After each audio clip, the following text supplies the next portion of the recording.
Welcome to ZipForms Transaction Management Training. In this video, I'm going to show you how to start a buyer transaction in ZipForms. So a couple of things that I want you to keep in mind. You may see things on my screen that don't look exactly the same as yours. That's okay. I've got different access than most of you, so just keep that in mind.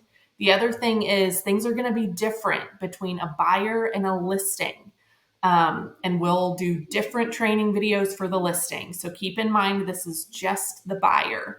And we're going to walk through this process as if we had just started. So hang on with me and hopefully you come away from this feeling a little bit better about ZipForms. So here I am in my ZipForms transactions. I'm going to start new here in the top left, and I'm going to say I've got a new purchase. Now, this is really important for Betty and I as we review and process your transactions. What you name it matters.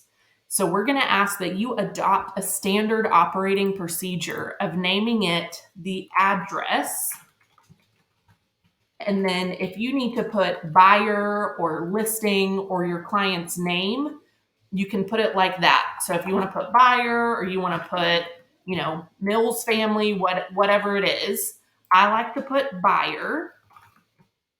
You always want to make sure that this location is your office. So always make sure that says SoCo Regional Office. At this point, we've just started with our buyer. So we're not under contract. We don't know what the property address is yet. So we're not going to put any of that here. If you did, if it came about really quickly, you can always connect to the MLS by clicking this MLS Connect. And it's going to pull up your login information here, and you can put in the MLS ID and find, and it's going to pull up the listing that then you can click this Use Listing. And it will pull all the data from the property into your transaction.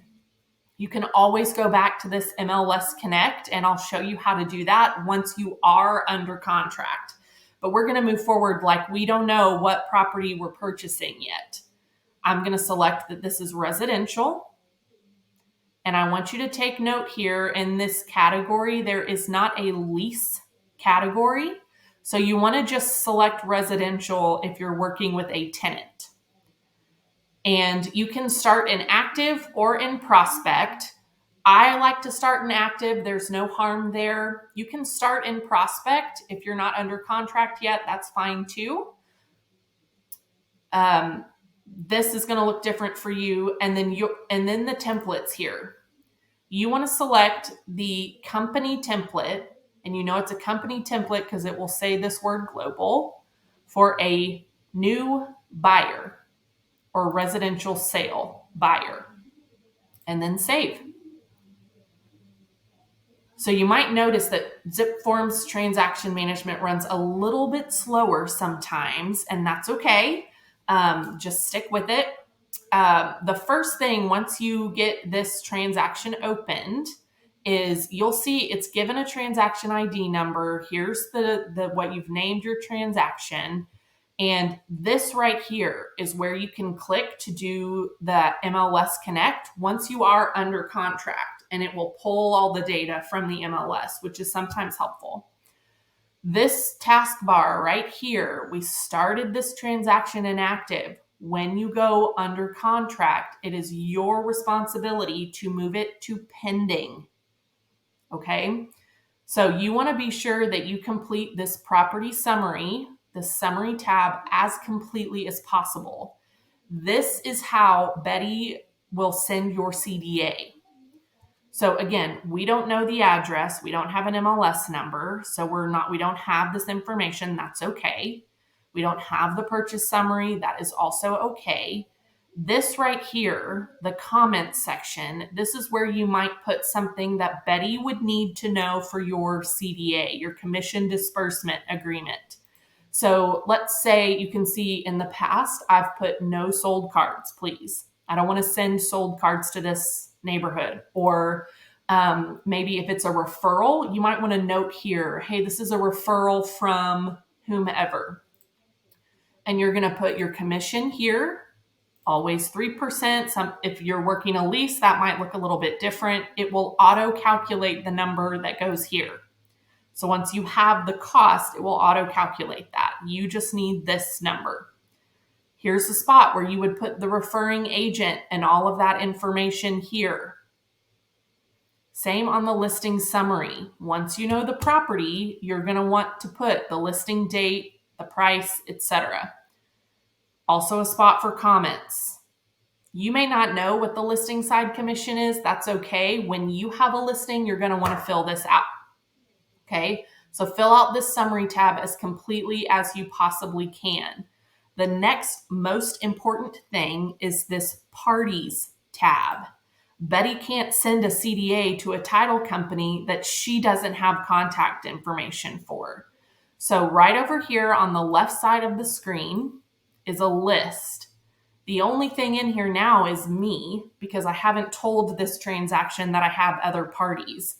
So this is where you're going to go and add a buyer, and you can choose to add it to your address book. I don't ever invite them into the transaction. I don't want anybody in here but myself. Okay. And once you have the information filled out, save, and it will add them as a buyer here. And you can go down this list. Once you're under contract, you're going to have a seller and a listing agent to add. You're also going to have a lender to add, an escrow officer, attorney, appraisal, any of the title company, any of those things that need to be included have to be here. So please make sure that you fill out the parties.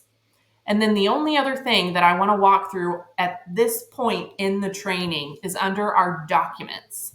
So what you want to do is over here, you should see 3 different folders. You should see a working documents, a signed documents, and an executed document. So we have a problem here because all I see is executed documents. So what I've done is apply the wrong template.